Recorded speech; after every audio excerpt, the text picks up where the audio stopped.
Keeping your credit score in good standing isn't easy, but it's definitely harder to fix one that has gone bad. If yours has seen better days, well, stick around because we're going to explore how to fix a bad credit score ASAP. This is Foxfire Finance, and we're committed to spreading the great news and concepts of the FIRE movement to anyone dreaming of a better life. We aim to help you achieve your goals by providing meaningful tips and strategies that will bring you closer to your dreams of financial independence and retiring early. But first, don't forget to burn that like button, subscribe, and ring the notification bell to be updated on our latest releases to guide you on your way to FIRE. So, where to begin? There are tons of reasons why your credit score would go down, and it's something you surely don't want to happen. But if you're already in this dangerous spot, then you need to know these rules that would help you manage your score and eventually be able to bring it up again. Number 1. Dispute errors. So here's the deal. When you're reviewing your credit report and see something that doesn't look right, don't just let it slide. Maybe there's a payment marked late that you're sure was on time, or an account balance that seems off. You might even see accounts that you don't recognize at all. Instead of scratching your head and moving on, you have to take action. Dispute those inconsistencies. I'm not an expert or anything, but don't you think By addressing and correcting those errors, you're not just tidying up. You could seriously give your credit score a nice little boost. It's a simple move that could have big benefits. Always double check and stay on top of it. Number 2. Pay down high credit card balances. If you got a chunky balance in your credit card, it's time to trim it down. Why? There's this thing called the credit utilization ratio. It sounds fancy, but it's just how much you owe compared to your card's limit. To keep your credit score looking great, then aim to use less than 30% of your limit. So say your card has a $1,000 ceiling. Try to spend no more than $300. Keeping it in this sweet spot can make your financial profile shine a bit brighter. Think of it like not filling your shopping bag to the brim. In other words, leave some room. Number 3. Set up payment reminders. If you miss a payment on your credit card or loan, it's a surefire way to hurt your credit score. It's like throwing a wrench at the gears. To dodge this hiccup, you might want to use reminders. Put it on your calendar, use your phone's alarm, or even go old school with a sticky note. But if you want the gold star solution, go for automatic payments.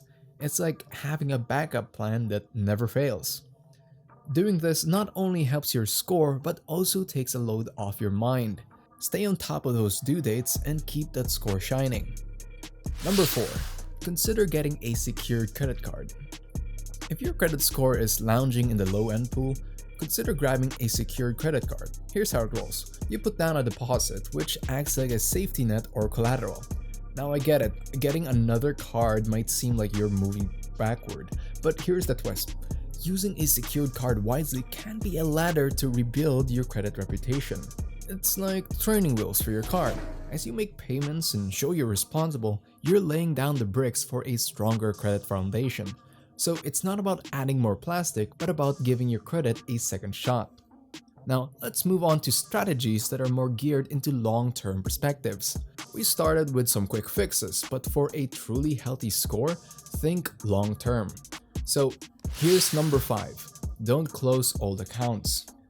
No, God! No, God, please, no! No! No! Now think twice before you shut down any old or rarely used credit accounts. Your credit score takes a peek of how long you've had your accounts. And just like how vintage jeans come back in style, older credit accounts add charm to your score. They show lenders you've been around the block and know the credit dance. It's like keeping those trusty old sneakers. They might not be flashy, but they've got history. So even if you're not swiping them regularly, those long-standing accounts are like gold stars on your credit report. Remember, sometimes age really is just a beneficial number. Let's move on to number 6. Limit hard inquiries. Imagine every time you apply for a credit card, loan, or any type of credit, it's like someone shines a flashlight directly onto your financial history. This is called a hard inquiry. Now this isn't a casual glance, it's a deep dive, and it leaves a mark on your credit report. Think of it like a footprint in wet sand. While one or two footprints might not make a big deal, a bunch of them can make the place look messy. Each of these inquiries can slightly knock down your credit score. The golden rule is to just be picky. Only apply for credit when it's genuinely needed. Be smart and keep those unnecessary inquiries off your report. It's all about playing it cool and strategic. Number 7. Diversify your credit. Your credit score reflects the financial decisions you've made over time. Having a diversified mix of credit types such as a mortgage, auto loan, and credit cards can positively influence your score. This assortment indicates to lenders that you are capable of managing various forms of debt responsibly. However, diversification should be approached carefully. While variety can benefit your credit profile, it's crucial to only commit to financial obligations within your means. Taking on debt beyond your capacity to repay can be harmful. In summary, it's beneficial to have a mix of credit types, but always ensure you're borrowing within your financial comfort zone. Number 8. Learn to negotiate. All right, then let's negotiate. We want everything. We'll give you nothing. We want something. Deal.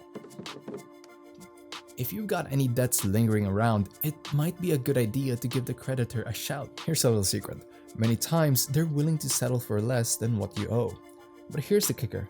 Once you've sorted it out, double check your credit report. Make sure it reflects the changes and shows the debt is paid or settled. You've done the hard bit by clearing things up, so ensure your report is singing the right tune. In short, face those debts, negotiate, and keep an eye out on that credit report afterward. Learning how to negotiate can be very advantageous, especially if you're the one in need of a boost. But negotiation doesn't end with just getting what you want, but making sure that the credits show that what you agreed is actually reflected. And finally, number 9. Know when to seek professional help. Managing credit can feel like juggling. Sometimes you drop a ball or two. If things start feeling overwhelming, there's no shame in reaching out for a helping hand. Credit counseling agencies are like the coaches of the financial world. They've got the know-how and can guide you through the maze of credit management. These folks can offer tips, strategies, and maybe even a new perspective on handling debt. Remember, everyone can need a bit of advice every now and then. So if the credit game's got you twisted, don't hesitate to tap into some expert wisdom. There's help out there. All you got to do is ask. Before we end this video, let me tell you that repairing credit takes time and effort. It may not be as quick or as instant as you expect, but with these tips, you'll be on your way to a healthier score. Good luck on bringing that score up. Did you find this video helpful? If this guide lit the spark for your wealth journey, then burn that like button and don't forget to subscribe to our channel for more tips on how you can reach your financial goals. Until next time, we are Foxfire Finance and keep that fire burning.